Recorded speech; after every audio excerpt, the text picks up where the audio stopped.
जय श्री कृष्ण जय श्री कृष्ण जय श्री कृष्ण हरे जय श्री कृष्ण जय श्री कृष्ण जय श्री कृष्ण।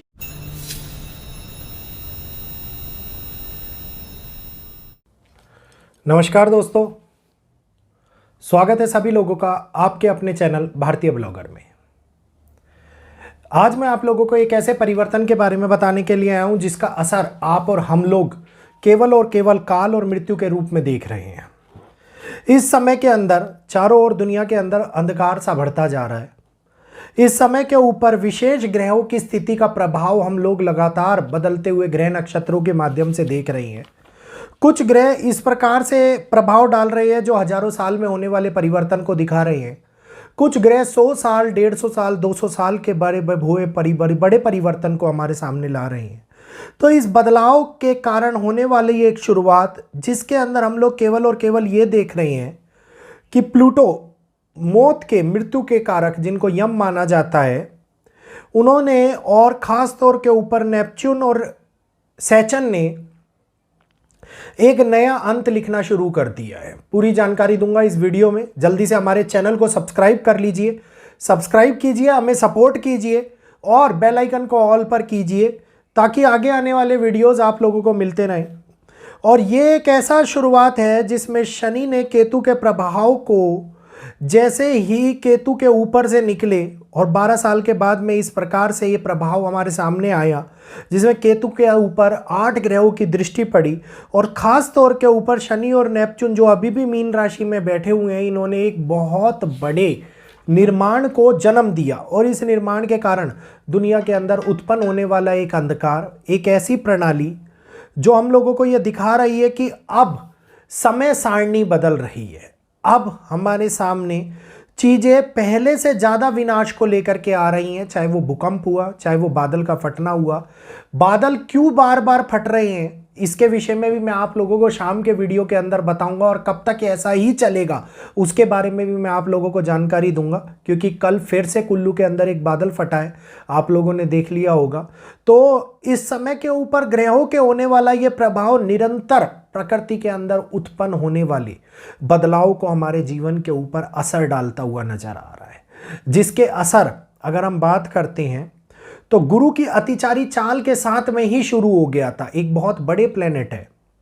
अगर हम गुरु की बात करते हैं या फिर हम ये कहिए कि मंगल की बात करते हैं तो हम लोगों को इनकी उत्पत्ति के बारे में पता नहीं है। हम लोग ये नहीं जानते कि ये कहाँ से आए हैं, किस प्रकार से ये प्लेनेट आया। बस ये कहते हैं कि गुरुदेव है तो गुरु बृहस्पति हैं, मंगल है तो मंगल है, बाकी बुध हो गए, शनि हो गए, किसी ना किसी के पुत्र के रूप में इनका जन्म हुआ, सूर्य हो गए, चंद्रमा हो गए। हर ग्रह की एक अपनी कहानी है, लेकिन मंगल और गुरु की कोई कहानी किसी ने अभी तक नहीं सुनी और शास्त्रों में वर्णित भी नहीं है कहीं पर भी। और जहाँ तक मैंने पढ़ा है, बाकी मैं नहीं कहता, जहाँ तक मैंने पढ़ा है। और इस समय के ऊपर गुरु का जो निर्माण था ये पृथ्वी को बचाने के लिए हुआ, क्योंकि जब सूर्य के तेज से गुरु बीच में आ जाते हैं तो पृथ्वी के ऊपर होने वाली उन किरणों का असर खत्म हो जाता है। एक बहुत बड़े प्लेनेट है जो बचा लेते हैं पृथ्वी को, और यहीं से ही प्राकृतिक निर्माण और प्राकृतिक बदलाव में गुरु की बहुत बड़ी भूमिका रहती है। और इस टाइम के ऊपर अतिचारी चाल, मतलब अपनी 2 गुनी स्पीड से भी तेज गति से चलने वाले ग्रह जो बहुत धीमी चाल चलते हैं और तुरंत उन्होंने स्पीड पकड़ रखी है। और वहीं पर शनि मीन के अंदर प्रभाव डाल रही है जो आगे अभी 2027 तक रेगुलर रहने वाला है। तो इस तौर के ऊपर इस समय सारणी में सूर्य पर समय का सबसे बड़ा बदलाव हम लोग देखने का काम कर रहे हैं। और ये बदलाव ऐसा है जो ये कहिए कि समझ के परे की चीजें घटित हो रही हैं हमारे सामने। क्योंकि समझ के परे की चीज़ें इसलिए कह रहा हूँ, जैसे कल मैंने लाइव सेशन के अंदर आप लोगों से पूछा था कि सब कुछ होने के बाद भी मन के अंदर एक अशांति का माहौल उत्पन्न हुआ है। रिलेशनशिप पता नहीं किस कारण से छोटी सी नोक झोंक से टूटने की कगार पर पहुंच रही है और लगातार टूट रही है। मन के अंदर एक अजीब सी उदासी छाई हुई है, समझ में नहीं आ रहा है क्या करना है क्या नहीं करना है। नींद रात को जल्दी खुल जाती है और लेट तक नहीं आती है। तो ये वो प्रकृति के बदलाव को दिखा रहा है जिसके अंदर समय सारणी का पूर्ण रूप से अगर हम बात करते हैं मुंडेन एस्ट्रोलॉजी, तो मुंडेन एस्ट्रोलॉजी के अंदर होने वाले बदलाव की गणना इस समय के ऊपर पृथ्वी के ऊपर सबसे बड़ा प्रभाव डाल रही है, जिसके अंदर ग्रहों की दशा, महादशा, अंतरदशा का बहुत बड़ा कारण बन रहा है इस समय के अंदर, जिसको हम समझ नहीं पा रहे हैं। तो ज़्यादा बदलाव हम अगर बात करते हैं तो वो शुरू होगा उस कालखंड से जिस कालखंड के अंदर हम लोगों ने गुरु को अतिचारी चाल को देखना शुरू किया। क्योंकि महाभारत जैसे बड़े युद्ध भी वेद व्यास जी ने अपनी महाभारत में लिखा हुआ है कि गुरु की अतिचारी चाल के समय के ऊपर हुए थे, और वो गणना करना उनके नक्षत्रों के हिसाब से, जो नक्षत्र बताए हैं आज के समय में सॉफ्टवेयर के माध्यम से बहुत ईजी हो गया है।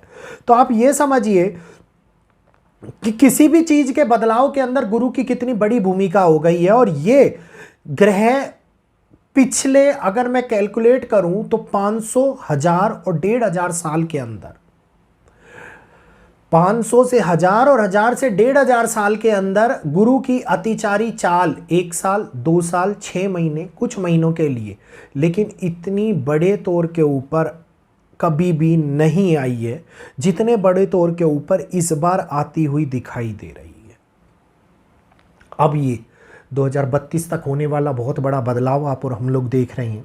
इसके बाद में फिर से गुरु एक बारी फिर से अतिचारी चाल चलेंगे और 35 से 44 तक 8 सालों के लिए, एक 8 साल के लिए अभी चाल चल रहे हैं और फिर एक 8 सालों के लिए फिर से चाल चलेंगे। और ये 11 मार्च को गुरु के बदलाव का एक नई शुरुआत हमारे सामने दिखाएगा, जो कि आप लोग ये समझेंगे कि नेक्स्ट विक्रमी संवत 2083, जिसके अंदर राजा जो होंगे वो गुरु होंगे और गुरु अतिचारी होंगे, जिसमें गुरु वक्री भी चलेंगे और मार्गी भी होंगे। और बार बार तौर के ऊपर होने वाला ये प्रभाव जो मिथुन और कर्क के मध्य के अंदर घूमने वाली एक संरचना को दिखा रहा है, ये प्रकृति के उन बदलाव को लाएगा जिस बदलाव की हम अपेक्षा भारत की कुंडली के अनुसार कर रहे हैं।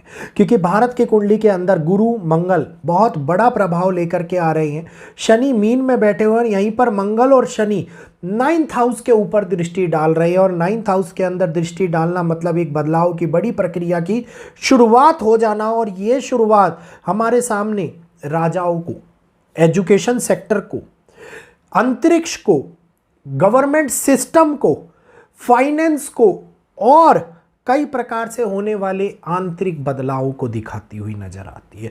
तो इतना महत्वपूर्ण समय, इतनी महत्वपूर्ण गणना जो इस समय के ऊपर पृथ्वी के ऊपर रची जा रही है, इसका प्रभाव हमारे को देखने को मिल रहा है। और आगे आने वाले टाइम में ये सब कुछ बदल कर रख देगी। जैसे जैसे ये बदलेगा वैसे वैसे प्रभाव बढ़ता जाएगा, और बढ़ने के साथ साथ हम लोगों को कई क्षेत्रों के अंदर हानि और कई क्षेत्रों के अंदर बड़ी मुसीबतों का सामना भी करना पड़ेगा। और ये मुसीबतें इतनी प्रबल होती हुई दिखाई देंगी, जिसमें हो सकता है शनि के रोहिणी नक्षत्र में प्रवेश और गुरु की अतिचारी चाल के साथ में उनका वक्री हो जाना उस टाइम के ऊपर विश्व युद्ध की चिंगारी को एक बार फिर से भड़का सकता है। उस समय के ऊपर युद्ध को महायुद्ध में कन्वर्ट करने का प्रयास कर सकता है। ये वो समय होगा जिसके अंदर पश्चिम और यूरोप एक बारी फिर से आमने सामने हो करके एक विद्रोह को, बड़े विद्रोह की भाव को जागृत करता हुआ नजर आ सकता है। और भारत उस समय के अंदर, अभी जैसे मंगल की महादशा है, आगे जब केतु की महादशा आएगी तो केतु की महादशा इतना ज़्यादा प्रभाव दिखाएगी जितनी ये मंगल की महादशा प्रभाव नहीं दिखाने वाली है। तो असली बदलाव तो केतु की महादशा के अंदर रचा जाएगा। इससे पहले उम्मीद की वो किरणें हम लोगों को दिखाई देगी, जिसमें कहते हैं कि बड़े निर्माण से पहले एक बड़े विनाश की हाट होती है। तो मंगल जो सेनापति हैं, ये युद्ध को, ये स्थापना के भी कारक माने जाते हैं। तो भारत के अंदर स्थापना का एक बहुत बड़ा आगाज, एक बहुत बड़ा हूटर बजाना मंगल के द्वारा किया जाएगा, और बाद में उसको निर्माण को केतु स्थापित करने का काम करेंगे। तो चीज़ें बदल रही हैं, जगहें बदल रही हैं, प्रकृति बदल रही है, और हमारी पृथ्वी की संरचना बदल रही है, और यहीं पर टाइम फ्रेम बदल रहा है।